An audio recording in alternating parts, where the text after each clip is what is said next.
அவமானம் தாங்குறவன் தான் ஒரு அடிப்படை பிசினஸ் மேன். ரிஸ்க் எடுக்கிறவன் தான் ஒரு அடிப்படை பிசினஸ் மேன்.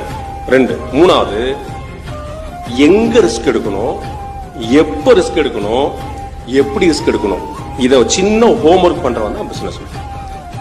இந்த மூணும் பண்ணாம போய் நின்னோம்னா 365 நாள் மம்புட்டி வச்சு உழைச்சுக்கிட்டே இருந்தீங்க, கெந்திக்கிட்டே இருந்தீங்க, நோண்டிக்கிட்டே இருந்தீங்கன்னா பாறையில புல்லு கூட முளைக்காது.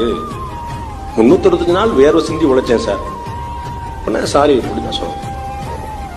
எப்ப உழைக்கணும், எங்க உழைக்கணும், எப்படி உழைக்கணும், டயர்டே ஆயிடக்கூடாது. சோ நீங்க இந்த ஏரியாக்கு என்ன பிசினஸ் தேவைப்படுது, நீங்க எந்த ஊர்ல இருக்கிறீங்க, உங்களுக்கு என்ன தெரியும், இந்த பிசினஸ்க்கு எந்த பிசினஸ்க்கு இங்க தேவை இருக்கு. அவமானம் தாங்குறவன் தான் ஒரு அடிப்படை பிசினஸ் மேன். ரிஸ்க் எடுக்கிறவன் தான் ஒரு அடிப்படை பிசினஸ் மேன். ரெண்டு. மூணாவது, எங்க ரிஸ்க் எடுக்கணும், எப்ப ரிஸ்க் எடுக்கணும், எப்படி ரிஸ்க் எடுக்கணும், இத சின்ன ஹோம்ஒர்க் பண்றவன் தான் பிசினஸ் மேன்.